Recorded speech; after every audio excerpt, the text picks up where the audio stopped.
For the polynomial, combine like terms if possible and write the polynomial in descending powers of the variable. Give the degree of the simplified polynomial and decide whether the simplified polynomial is a monomial, a binomial, a trinomial, or none of these. Our original polynomial is 13n cubed minus n squared plus n to the fourth plus 3n to the fourth minus 9n squared. So we're going to simplify this polynomial on a new page. We're going to simplify by combining like terms. We're going to look through our polynomial and find variables that have matching exponents. We're looking for an n cubed term to match our first term, and there isn't one, so we will bring down our 13n cubed. Our next term is an n squared piece. Our last term is a matching or a like term. It also is an n squared. I have negative 1n squared minus 9 gives us a minus 10n squared. Our third term is an n to the fourth.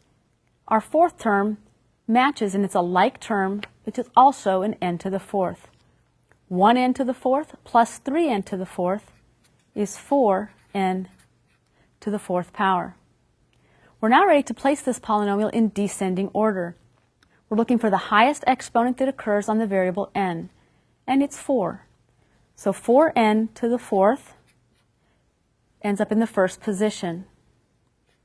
Looking in descending order for the next variable down, n to the third, so our term 13n to the third comes next. Our last in descending order would be n squared, and there is a minus 10n squared. So here is our simplified form in descending order. We'd like to know the degree of this simplified form.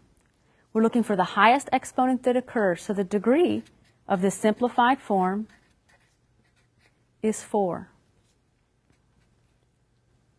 And we'd also like to know what type of polynomial this is. We count the terms. There's 1, 2, 3 terms.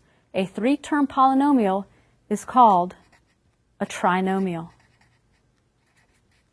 So our simplified form is a trinomial with a degree of 4 that looks like 4n to the fourth plus 13n cubed minus 10x squared. Sorry, 10n squared.